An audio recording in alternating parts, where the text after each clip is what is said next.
Hello everyone, and welcome to the Future of Space. I'm your host, Daniel Fox. Our guest today is Gentry Lee, engineer, scientist, author, and one of the most influential figures in the history of robotic space exploration. Lee has spent decades at the forefront of humanity's exploration of the solar system. At NASA's Jet Propulsion Laboratory, he played major leadership roles on some of the most iconic planetary missions ever undertaken, including Viking, Galileo, Cassini, and Mars exploration programs that transform our understanding of the universe and our place within it. Known for his rare ability to bridge science, engineering, philosophy, and storytelling, Lee has helped to shape not only how we explore space, but how we communicate its meaning to humanity. Beyond his work at NASA, he's also celebrated science fiction author, co-writing best-selling novels with legendary writer Arthur C. Clarke, including the Rama series, stories that inspire generations to think bigger about intelligence, exploration, and the future of civilization. Throughout his career, Lee has remained deeply focused on the fundamental idea: exploration is not simply about technology or destinations, but about expanding human perspective. His work continues to challenge us to think beyond borders, beyond disciplines, and beyond our assumptions about what may exist out there in the cosmos. Lee, welcome to the Future Space. Thank you, Daniel Fox. Gentry, what would be 3 words that for you captures the essence of space? The acquisition of knowledge. Has it always been the acquisition of knowledge for you, or now these 3 words really capture the essence, or they were different at the beginning when you started to work? It has always been that for me. My primary motivation, when I was very young, I realized that I had a chance to be part of the only generation that would explore the solar system for the first time. And what thrilled me the most was the sense of discovery and the fact that after my lifetime, it was highly likely that human beings would, for the first time ever, understand something more about where they were in the solar system and therefore what our place in the universe was. It was both a philosophical and a knowledge-based drive. I am an incurable knowledge junkie and have always been, and that has been the primary impetus behind my career in the exploration of space. Did you think when you started we would get to realistically to this place and where now it's no more science fiction, but it's reality? We are looking into establishing our presence in space. Previously, we might have had our dreams about it and this vision of what could be, but I think that now it's something feasible. In the very beginning, like many other people who were involved in this activity, I thought that perhaps what we would find in our solar system would be life of some kind somewhere, perhaps even on Mars, and that in finding other life, we would be able to reflect upon ourselves and understand both our differences and our similarities. What was a gigantic surprise for me was that as we began to explore and we looked at Mars and we looked at other places in the solar system, the probability that any advanced life exists anywhere in our solar system became vanishingly small. And as a result, what I thought about was, my goodness sakes, we are an island of life in the middle of many, many inhospitable places. And I began to wonder, what if we are the only kind of life that exists anywhere in this part? But as I learned more and more, Daniel, what I discovered was that I participated in a mission that looked for planets around other stars, and we found many, many. In fact, we now know that there are far more planets in our galaxy than there are stars, and there are 150 billion stars. So there's probably about 1 trillion planets. And even though it may be unlikely that intelligence would arise on any particular member of the planets around other stars, the sheer number of planets that there are convinced me that the likelihood that we are alone in the universe is very, very small. So that became my primary occupation. What will life be like if we find it anywhere else? And I've explored that both in reality and in fiction. I think that one of the discoveries that awaits us is we will find that the seed of life abounds in the universe. life is actually pretty common, but the condition to sustain life are very, very rare. And the condition for intelligent life are exceptional. If it wasn't for that giant rock that fell off the sky some million years ago, most likely the dinosaurs would still be around. We're closer to the T-Rex than the T-Rex is to the beginning of the dinosaurs. And the goal of the driving force of life is to connect on the planet. And there would be no reason why it wouldn't want to connect beyond the planet. And now we have, for the first time in 3.6 billion years, plus there's one species that now has the capacity to take that story beyond Earth, and that is a nature story. That is a life story. That is to be celebrated. That is not to be talked against. But this is a big mission that we have now. Absolutely. You and I and everything living on this planet, but particularly human beings, are an absolutely incredible miracle that we have evolved to the point where we can even ask these questions is an astonishing miracle that I have been thinking about over and over again ever since I was a small boy. The dinosaurs looked up at the sky, but they had no idea whatsoever what to think about it.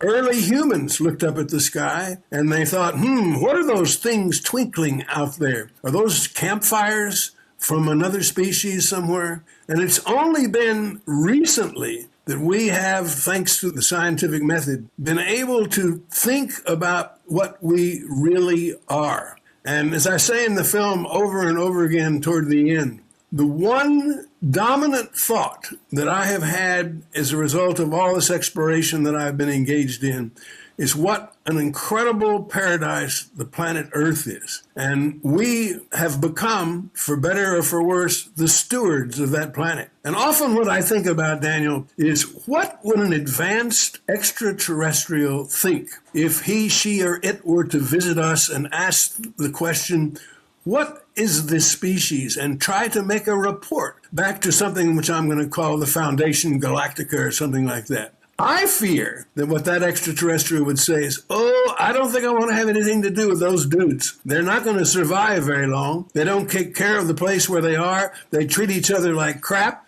And based on our historical lookings around and all the universe, species that are like that don't make it for very long. Isn't it the process of discovery, of wisdom? If you get to a point of perspective or planetary travel, you do get to recognize some of the mistakes that you've done, but in the process, when you're doing them, your intentions are usually quite on the good side, and then you realize, okay, well, there was some mistakes. Like parenting. When we parent our children, usually we always do it with the best intentions. There's always unintended consequences, and then you realize later, okay, there was, some mistakes, but when you're doing it, it came from the right place. I always have a sense that we think so poorly of ourselves as a species, when in reality, life is messy by design, and our success is to figure things out as we move forward. I agree with you. The best of us do indeed do that. Now, I'm not going to necessarily include myself among the best of us. But as I look around the world, I do not see the best of us is indeed succeeding.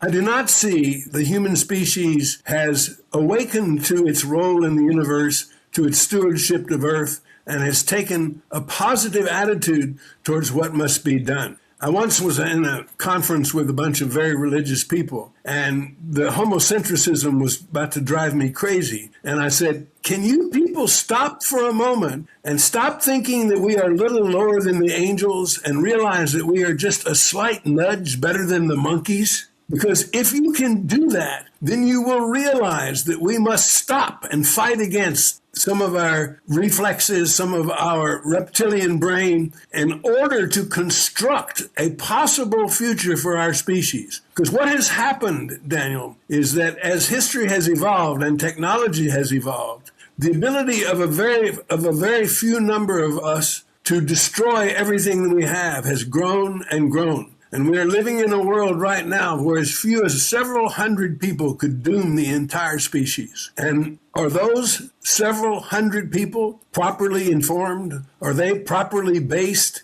in a way that is focused towards survival, you'll have to ask and answer that question yourself, as will everyone else. For me, my biggest fear is that the part of us that is bad will defeat the part of us that is good.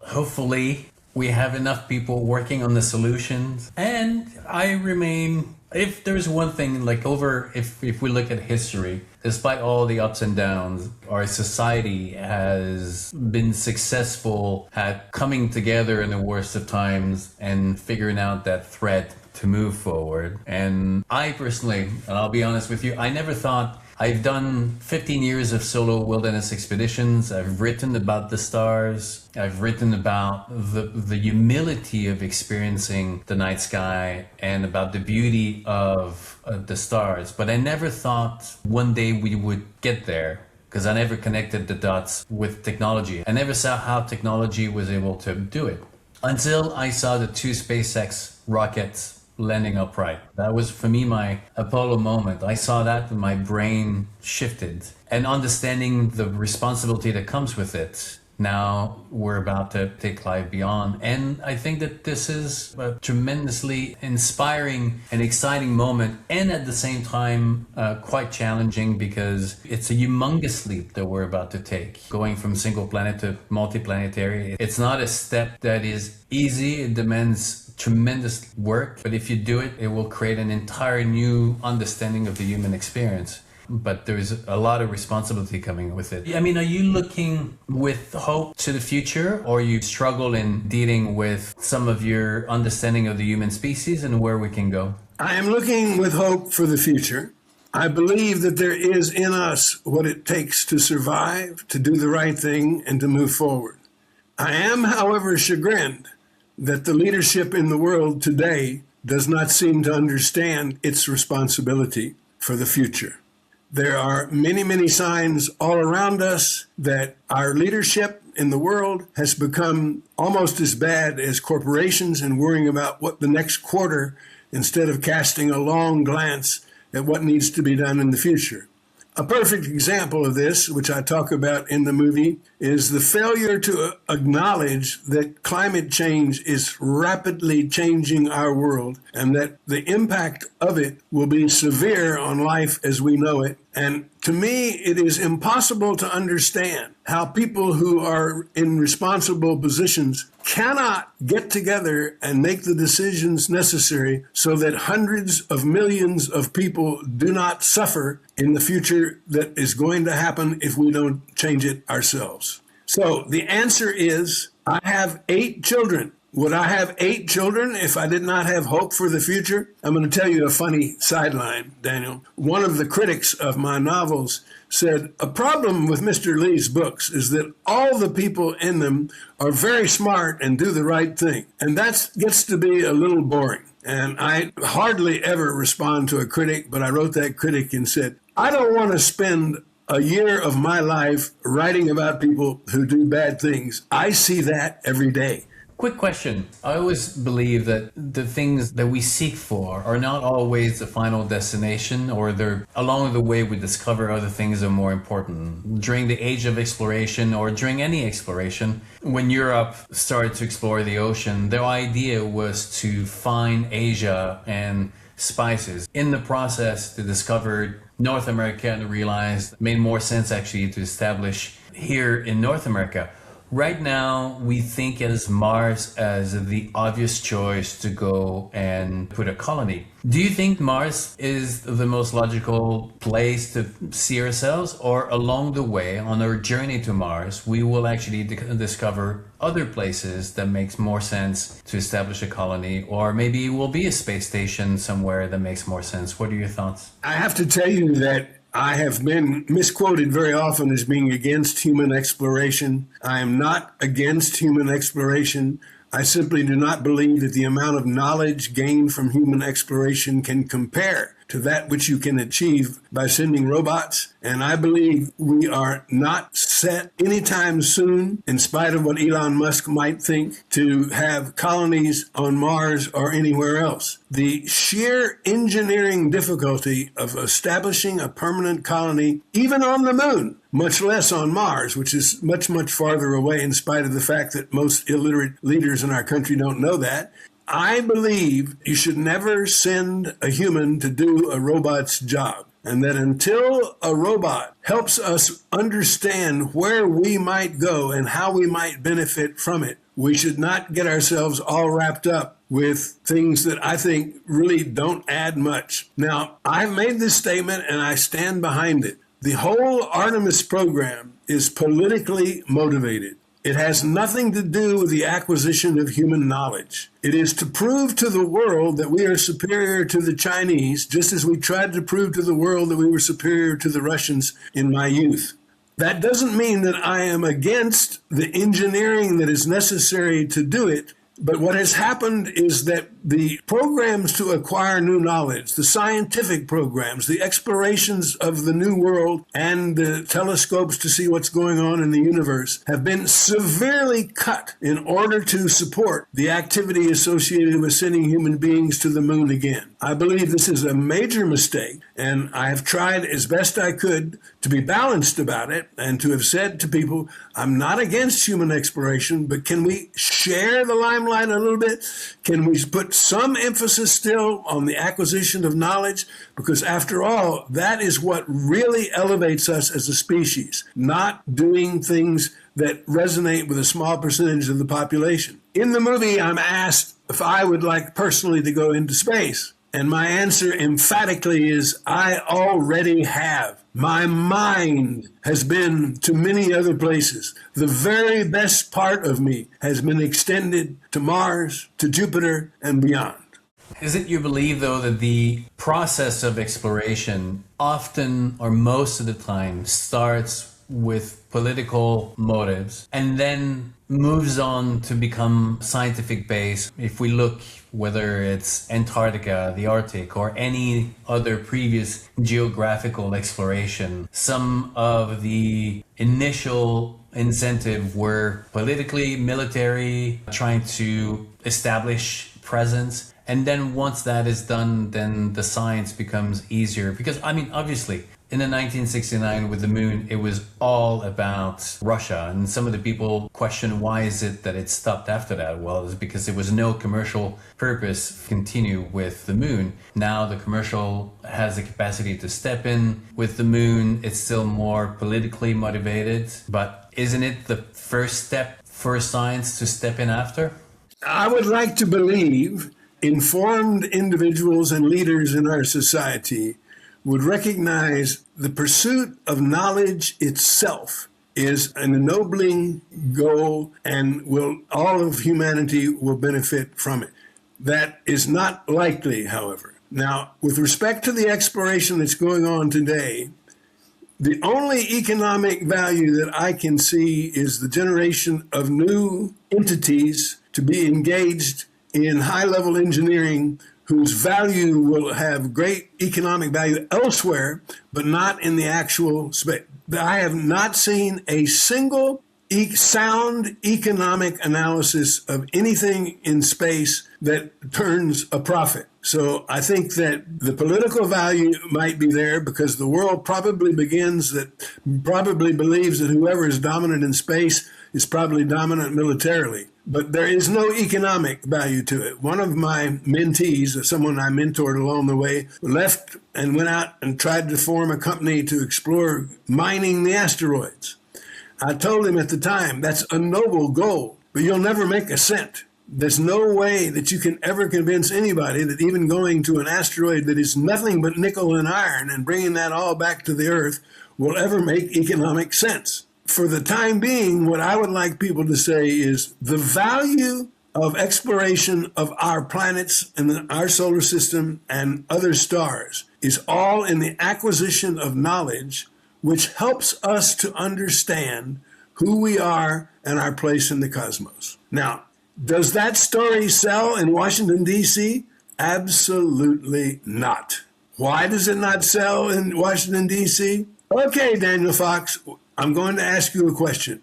What percent of Congress do you think would pass a fundamental scientific literacy test? Not that high. You won't even give the number as low as it is. I don't know the number itself, but it would be, I don't know, single digit. Okay, we're getting close. The point that I'm trying to make is that if you were a historian, and I expect you probably are, you will acknowledge that it is the big breakthroughs in the acquisition and understanding of knowledge that have propelled us forward as a culture. And that is where it is the people, the individuals, the activities that are outside what I will call the normal box that have changed us all. Now, people say over and over again, why do you throw so many stones at human exploration? I said, I don't throw stones at human exploration. I just ask if people have thought through the value of human exploration versus the value of robotic exploration. That's all. The value of exploration is very present in few individuals. The understanding of going outside of your comfort zone to seek the unknown is almost counterintuitive to almost evolution, because it's expending energy into something that you don't know the benefits. If you look from the survival of a species, the shortest way to survive is basically to protect what you have and not risk it. And when we talk about exploration, whether it's crossing a river, whether it's climbing a mountain, whether it's going beyond the horizon, it's always putting something at risk of what you have now. So I can understand the challenges for a lot of people. I mean, I am an explorer. I'm always seeking to learn from my environment or to learn from the unknown, but I'm extremely recognizing the limitation or the challenge that it presents to others. And when it comes to politicians, or when it comes to making legislation where their incentives are different than others, it's not that I support their limitation, but I can understand where they're coming from. And my goal is to try to convince them why it matters to go to space, not because it puts satellites into our phones, but because that is our story. This is what we do as a species. We see new horizons, and then it's just a question of time and how to reach them. And that is the definition of life. This is why we have legs. If life didn't want us to go to new places, it would have not given us legs. That's the entire point of these two sticks that we are on, is so that we can move. And now we have our brain to complement and to help us go to these places. It's a tough ask to expect that people will see the value, but it's our job to make sure that they understand that. Well, one of the reasons that we made Starman was to try to inform and inspire and share with people maybe who would not be called scientific cognoscenti what the impetus is that drives us to understand things we did not understand before and why that's valuable. And the subtext, which we don't hit anybody over the head with in the movie, is that we have developed a way of discovering truth, of learning facts. It's called the scientific method. And that particular way of thinking is what leads us to understand the world around us. Unfortunately, that particular way of thinking is not employed in political life. And as a result, the difference between truth and fiction is not understood. And to me, one of the worst side effects of the social media revolution is that now people no longer have a clear way of determining what's true and what's not true. And I fear that that inability will cause us to make many, many mistakes as we go forward. So I'm asked, what would you do about social media? Finally, there are some places which are starting to understand that maybe social media indulgence is not good for a 10-year-old. Hello? I have sons, and bless their hearts, when they come up against something on social media that doesn't sound right to them, they send me a text. Dad, did you read about XYZ? Is it possible? And I go back, I say, okay, here. I'm going to give you some relevant references to look up. I appreciate that you would like to know the truth, but when you read something on social media, it is absolutely necessary that you first question whether or not it makes sense. I mean, I was reading on CNN that 20% of the people in the United States of America do not think that we landed on Mars. That it was all a fake. So I said, now, what does it take to convince those people? I realized in trying to convince those people, I would have to invoke some scientific principles that they don't know. And therefore, I would not be able to convince them because it would be out of their cognition. But that's just one example. There are many, many worse things circulating on social media. It is definitely a challenge in our current time because we're battling this primal side of if you look at the evolution of our species, in nature, there's no other species that has to manage the information that comes in. I gather information and I just adapt myself to the information that I have. I'm not questioning if it's valid or not. First of all, I don't have the time to think about it. Right now, the human species is the first one that has to deal with these new realities, whether it's food. We used to live in a world where food was something that was more scarce, so you had to work for it. Now it's abundant, it's everywhere. For the first time, we have to filter, we have to manage the amount of food that comes in. We have to manage the amount of information that comes in. And for the vast majority, it's an expenditure of energy that they don't have. Like, who has the time to constantly having to double check and filter? I'm the same one. Every single headline, I'm gonna go and double check to see if it's true, if it's not true. But I know that the friends that I have, they just look at it and then they just read the headline and then they think that this is the news and then they share the news or they share the headline without even checking it or reading about it. And it is an issue, but it's going to be very interesting to see. Maybe it's going to be something like the cigarette of 20 years ago, 30 years ago, and where even doctors recommended cigarettes, and now we recognize it was the worst thing possible.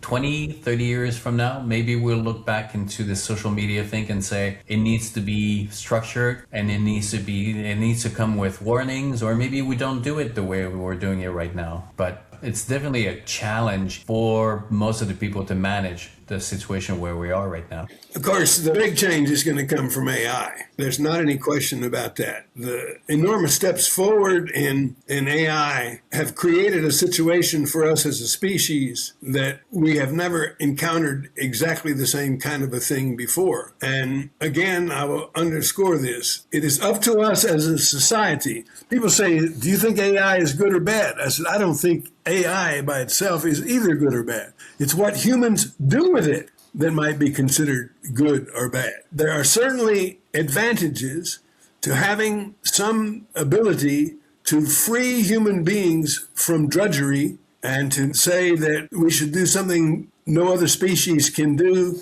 and think. And yes, that will mean a lot of non-thinking jobs will go away. But in the long run, I don't think that's bad. What worries me the most is the people who, first of all, I said this on TV just a couple of weeks ago and people got upset. I said, never trust anybody with an investment in something. If somebody is talking to you about AI, the first question you should ask is this individual about to make money off of it? And if the answer is yes, turn them off. The first thing that I think should be done is the United States and other countries in the world should appoint a group of people who have no vested interest in AI of any kind to evaluate how society should address it. Now, I have a lot of friends who are getting rich off of AI, and I'm not envious of their getting rich. I'm disturbed by the fact that their getting rich colors their ability to think through the ramifications of what they are doing. You know, it's going to be with us, Daniel, for a long time, but I am not sure that the leaders of the world know how to properly balance the strengths and good things that AI will bring with the things that are bad. It will definitely be a challenge, and agree with you that usually people who have skin in the game have an influenced opinion. Obviously, anyone invested in AI either against it or for it. But to your point, AI is neither good or bad. In fact, in nature, there's nothing good or bad. This is our own thing. We put a moral value on what is good and what is bad. But in nature, whether it's good or bad, it all depends where you sit in that equation. There are winners and then there are losers, and there's no morality to it. You know, the dinosaurs disappeared. Was it good? Was it bad? Well, it sucked for them, but it was good for us. Well, and you can go back even before that. There have been, as you know, 5 major species wipeouts. And the dinosaurs owed their existence to the Permian extinction. There would have never been a dinosaur if the species that were alive at the time of the Permian extinction, and so forth and so on. And that's why some of my colleagues say, oh, Gentry, the probability that intelligence will emerge anywhere is infinitely small. Look at all the things that had to happen in order for us to emerge. And I say, wait a minute. That is an anthropocentric view of the universe. Why do we assume that the only path to intelligence is a path similar to ours? Quick question, Gentry. Not very much a question, but more your thoughts. I wrote a piece about how the human cost of knowledge was pretty high back in the days. If you look at the Antarctic exploration, if you wanted to know what was the weather in Antarctica during the winter, you had to physically go build yourself a little cabin, spend the winter over there, almost die in the process. If you wanted to go and find out if Greenland was an island or not, you had to physically walk around and find it for yourself. Now we have helicopters flying on Mars. We have rovers collecting information. We have the capacity to gather knowledge before we present ourselves. The human cost of exploration will never be what it used to be. And I think it's the fabulous era that we're entering, and where now we can explore for more knowledge, and it's not going to come with human cost. Basically, is the thesis that I have been embracing for my entire life, is the acquisition of knowledge, which was almost always done by human beings in history, is now easily replaced by machines, which are human surrogates. Now, this is something which people don't seem to understand. They say they don't feel comfortable with machines. You know, if we are building them, if we are giving them their capabilities, then they're extensions of us, just like one of our appendages. Why can we not appreciate that this is another step forward in human evolution, which is to be able to build machines that can gather knowledge that we cannot gather ourselves? And it's incredibly important. Now, this particular time in history will be remembered just as well as the time of Da Gama, Magellan, and Frobisher, and Columbus, and all those guys. Because this is the only time the solar system will ever be explored for the first time, and nowhere else is going to be explored anytime soon. I remember that I was on a television program live in a Midwestern city, which I no longer call because people thought I was casting aspersions against that city. And the little lady who was interviewing me said, "Oh, Gentry, I'm so excited to have this conversation. When do you think we'll have our first interstellar explorer?" And I answered to her, I said, well, if there is something in physics which is to Einstein as Einstein was to Newton, and if we figure out how to capture that, then it's possible in 8 to 10 generations that we may. And she looked at me and she said, well, I'm only a lowly reporter. I'm not a scientist or a futurist, and I can well imagine that we'll be going to a nearby star in 10 or 15 years. What's your problem? I looked at her and I said, it's distance. She said, what do you mean distance? She said, it's only 4 to 5 of those light year things that you talk about to get to the nearest star. And I said, do you have any idea how far a light year is? And she said, no, but it's only 4 or 5 of them. I said, a light year is about 6 trillion miles. Her eyes glazed over. She had no idea how many zeros were associated with 6 trillion. And I said, look, let me just say this. If we had to use today's technology to get to the nearest star, it would take a minimum of 10,000 years. She said, oh, thank you for explaining that. Now, the point that I'm trying to make with this, and I make it in the movie as well, is that there's not going to be something new. Our explorations of other star systems will come only if we build bigger and better telescopes for remote observation.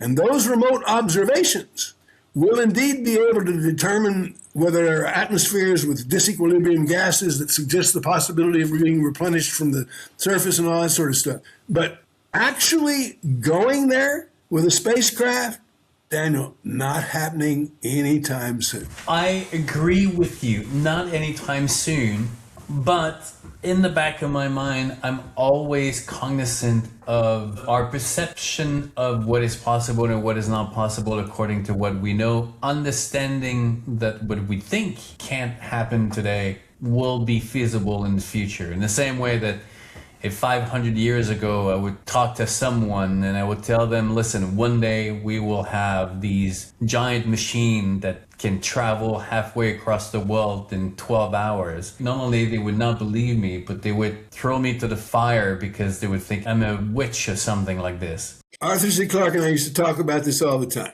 We will never say something is impossible, because saying impossible is not right for a futurist of any kind. However, it is important to differentiate the degree of possibility and for people to understand what things might be easier than what other things.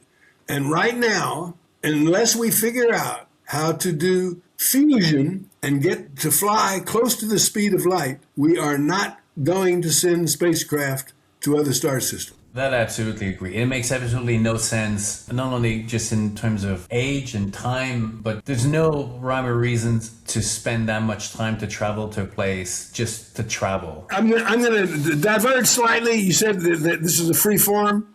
People often ask me, what do you think about science fiction in the last decade? And my response is, in general, not as broad and not as far-reaching as in the late parts of the 20th century. But there's one book that everybody should read. It's called The Three-Body Problem by Cixin Liu, a Chinese writer. They made a Netflix show out of it, but you should read the book because understand artistic license. I'm not going to get carried away with that. Change the theory. The fundamental idea is this. If you were to be approached by a species that had the ability to travel from one star system to another, and that species were to tell you that their world was no longer habitable and they were looking for another place to go, would you help them to come to the Earth knowing that their technology was indistinguishable from magic? And that's the fundamental theme behind the three-body problem. And the idea is it possible that some species which has lived through what we're living through right now might know something about how to survive that we haven't figured out yet and might be able to help us? Now, in The Three-Body Problem by Netflix, it all spins down eventually to paranoia and fear and anthropocentric ideas that we're somehow going to stand up against them. Arthur and I were together in a conference once, and somebody said, "Are you afraid of extraterrestrials who might come and visit the planet Earth?" And we both laughed and we said, "You don't understand. Any extraterrestrial that can go from one star to another will have technology so much more advanced than ours that it won't matter if they're benevolent or malevolent. The moment they contact us, all of our history will be unimportant." Science fiction like to reduce interaction between species. You always have an intelligent one and then you have a very animal. They all can build spaceships, but then they're very primal in the species, almost cavemen. My take is if you have the capacity to build space travel vehicles, you have an understanding of curiosity, and the acquisition of knowledge is more important, is a very high into your list of priorities. So that if you do find a planet rich in resources like the one that we have right now, it's going to be a more like a win-win interaction rather than one trying to invade another. I think that there's going to be a level of intelligence and capacity that is higher than what we put in movies. I share that opinion, but I also will go back on, it won't matter if they're benevolent or malevolent, we're cooked. So, Gentry, what would you like to see next? What do you think is going to come first, the space station and the moon station? Actually, Daniel, if you ask me what I would like to see next, I want you to imagine a giant tapestry of our knowledge of the solar system, and there are still significant holes in it. And what I would like to see is those holes filled in. Human beings either on the moon or on a space station, to me, is a small thing compared to the importance of really understanding how a solar system works. Let me give you an example. There are many competing theories right now about the evolution of the solar system. Did the giant planets once exist much closer to the sun and they moved outward? And what did that mean and how did that happen? And more importantly, how would such solar system evolution here or around another star affect the emergence of life and intelligence? Now, those are deep, fundamental philosophical questions that will not be addressed in any way by either a human space station or humans on the moon. And those are the things that I would like to see us try to answer.